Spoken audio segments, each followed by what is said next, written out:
Okay, so this is Teddy. She is a 14-month-old red fox.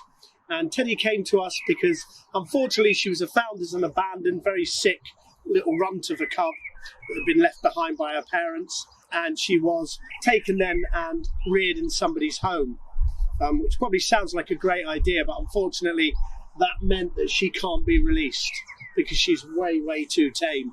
So Teddy came to us from the lovely lady that reared her at about 6 months old, and she's been with us ever since.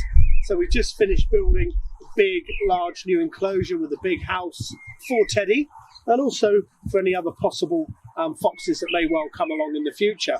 So a quick one, really important: if you find a baby bird or animal, guys, please take it to a rescue centre for rehab into the wild, because obviously there's very limited places that will take on animals like Teddy, and we don't want loads of them being kept if we don't need to.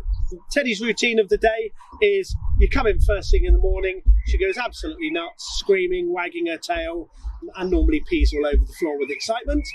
Then she has a little bit of a cuddle and attention, and then she has her breakfast, which comprises at the moment of dry dog food and day-old chickens. It might sound really bad, but the reality is we don't eat male chickens in this country. All the chicken we eat is females because they can be reared in large groups. The males would be a massive welfare issue because they start fighting, etc. So they're automatically put to sleep. And years ago, they would actually dump the bodies, dig holes and just bury them to get rid of them. Nowadays, they're all frozen then and sold as food to zoos, bird parks, etc. She might well do something called caching. Now, caching is something foxes do naturally, and it's one of the reasons people have big issues with foxes killing chickens, because they get in a chicken run and they kill them all. And the reason they do it is because instinct says if you find any food source, kill it and stash it for later.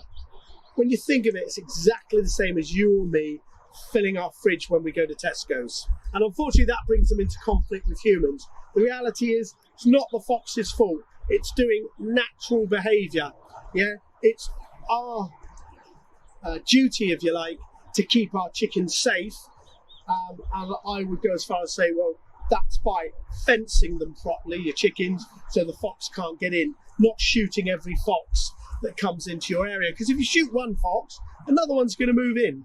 I used to call it people habitual chicken murderers, because they'd buy chickens, put them in a pen, the fox would get in, they wouldn't alter the pen, get more chickens, they'd get got a year or so later, and they do that over and over again.